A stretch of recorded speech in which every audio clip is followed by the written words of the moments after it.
Good morning, everybody. From Ashok Bhardwaj. Welcome to again new SS class lesson number 7. Theory की class at this time running है ग्रामीण क्षेत्र में आजीविका। इस लेसन के अंदर मैंने कलपट्टू गांव जो तमिलनाडु में समुद्र के किनारे स्थित है उसके बारे में हमारा डिस्कशन चला हुआ था। इसमें जो कलपट्टू गांव में कई कुछ ऐसे लोग हैं फार्मर जैसे करेक्टर हैं। तुलसी के बारे में था जिनके पास कोई अपनी जमीन नहीं थी, उसका पति एक मजदूर है, खेतों में छिड़काव का काम करता था। तुलसी रामलिंगन के खेत में धान की कटाई और निराई का काम करती थी। जब भी कुछ जरूरत पड़ती थी तो रामलिंगन उसको बुलाता था। उनकी दो बेटियां थी, दोनों स्कूल जाती थी। एक बेटी बीमार पड़ गई थी जिसके इलाज के लिए अपनी गाय बेचनी पड़ी। ये सब मैंने आपने लास्ट क्लास में तुलसी जो करेक्टर थी उसके बारे में डिस्कस किया था।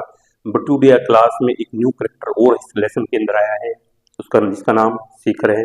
उसी के बारे में हम आज की क्लास में I will discuss with you from today. So let start. Shekhar हमें जो बता रहा है हमें धान अपने घर ले जाना।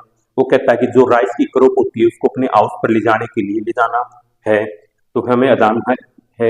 मेरे परिवार ने अभी फसलों की वो कह रही थी हमें जो धान है उसको हमने अपने घर ले जाना है। मेरी बहन ने जो उसकी कटाई का वर्क है, जो कटिंग का वर्क है उसका वो कंप्लीट कर दिया है। उसके पास 2 एकड़ जमीन है, किसके पास? शेखर की। और अपने जो जिसे कि वो अपने खेत का सारा वर्क खुद ही कर लेता है क्योंकि उसे कुछ पैसे भी बचाने हैं, अपने परिवार का लाइफ भी उसको गुजारा भी चलाना है, अपने लाइफ को स्पेंड भी करना है, इनकम भी इसको गेन करनी है। तो घर का काम सब, खेत का काम सब उसके फैमिली मेंबर खुद ही कर लेते हैं। कई बार कटाई किसमें मतलब क्या होता है भाई, मोस्टली टाइम जो हार्वेस्टिंग क्रॉप हार्वेस्टिंग का टाइम होता है ना कटाई का, उसमें क्या करता है अदर जो लिटिल किसान है उनकी हेल्प ले लेता है और बदले में उसके एवरेज में वो उन किसानों की भी फसलों की कटाई करवा देता है। कौन? ये शेखर है। तो उसे उसे उस भी हेल्प मिल जाती है और जो अदर फार्मर उनको भी हेल्प मिल जाती है। इससे उनके मनी की सेफ्टी हो जाती है, जो उनका मनी है वो बच जाता है, उन्हें लेबर की रिक्वायरमेंट नहीं होनी पड़ती, लेबर का जो है नहीं देना पड़ता। व्यापारी मुझे जो व्यापारी होते हैं जो इसको क्रॉप्स वगैरह को परचेज करते हैं, तो मर्चेंट्स वो व्यापारी हैं वो उसे उधार पर बोरों पर बीज और खाद दे देते हैं, जिसको चुकाने के लिए, जिसको पे करने के लिए कम दामों पर अपना उसको व्यापारी जैसे खाद और बीज देता है उसका जो मनी है जो बोरों पर देता है उसको व्यापारी, तो उसका जो मनी है उसको क्लियर करने के लिए, उसकी पेमेंट करने के लिए कम दामों पर उसे अपना धान बेचना पड़ता है। अगर उसी धान को उसी पेडी क्रॉप्स को मार्केट में सेल करता तो उसे ज्यादा उसका रेट मिलेगा, लेकिन उसे जो उधार लिया था उसी उसकी उधार लिया उसको भी पेमेंट करना होता है।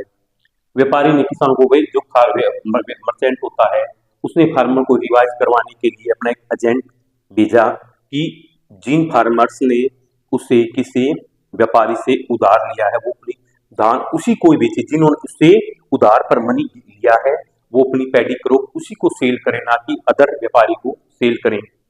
फिर से बताया कि मुझे अपने खेत में उसकी धान में से 40 बोरी ही मिलेंगी, मतलब उसकी जो 46 उसको धान की अपने फील्ड से रिसीव होगी, किसको? शेखर को।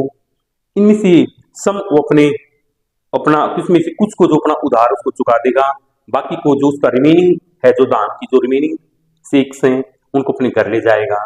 लेकिन जो मेरे बट जो उसके हिस्से में आता है वह सिर्फ 40 में से कितनी 8 सेक्स ही उसको मिल पाते हैं, 32 वो व्यापारी को सेल कर देता है।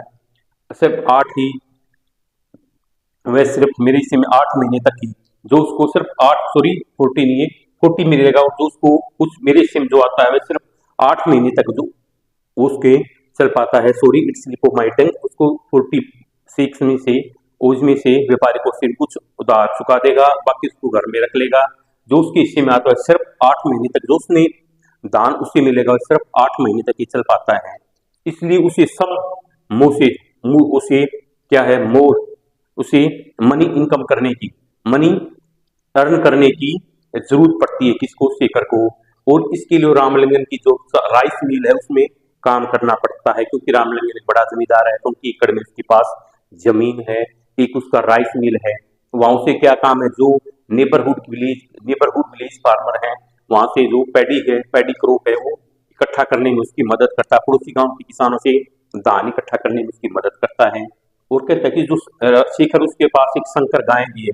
संकर गाय कौन सी होती है? वो उन गायों को कहते हैं जो अलग अलग नस्लों के बीच से उत्पन्न होती है उसको संकर गाय कहते हैं। उसके पास एक संकर गाय है, उसका दूध जो उसको मिल्क वो प्राप्त करता है, यहाँ की एक सहकारी समिति में बेच देते हैं। सहकारी समिति एक संगठन होता है जिसमें लोग आपसी सहयोग और सामूहिक लाभ के लिए इकट्ठे होते हैं। जो संकर गाय का मिल्क है वो उसको सहकारी समिति में उसको सेल कर देता है। जो उसके डेली रूटीन के एक्सपेंसेस हैं, खर्चे हैं, उससे थोड़ा उसको पैसा मिल जाता है उसके दूध बेचने से। ठीक है, okay students, today's class Indeed here. इस क्लास का, इस थ्योरी का जो रिमेनिंग पार्ट है मैं आपके साथ नेक्स्ट क्लास में डिस्कस करूंगा। I hope you must have enjoy today's class. So thanks for this cooperation.